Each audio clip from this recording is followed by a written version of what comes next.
দোকানটা একটু দেখো, আমি একটু বাইরে থেকে আসি। হ্যাঁ ঠিক আছে ভাই। আচ্ছা থাকো, আমি ঘুরে আসি।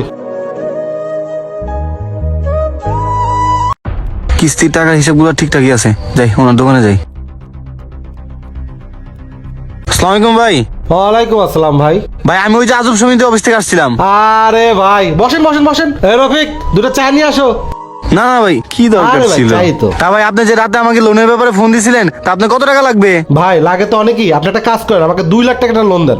ও 2 লাখ টাকা না? ও ভাই, লোন নেওয়ার ক্ষেত্রে তো কিছু নিয়ম কানুন আছে। আপনার ভোটার আইডি কার্ডের ফটোকপি, আপনার দোকানে ট্রেড লাইসেন্সের ফটোকপি, আর যে জামিনদার হবে তার 1 কপি এনআইডি কার্ডের ফটোকপি আপনি নিয়ে আসেন, আমি 1 সপ্তাহের মধ্যে লোনটা পাস করে দিব। ও আচ্ছা আচ্ছা ভাই, এনেন চা নেন। না থাক, কি দরকার খান। ছিল? ভাই আমি সবকিছু ব্যবস্থা করতেছি, এই সপ্তাহের মধ্যে আমার একটু লোনটা পাস করাই দিয়ে। আচ্ছা ঠিক আছে ভাই, তাহলে আমি আসি। হ্যাঁ আচ্ছা ঠিক আছে ভাই।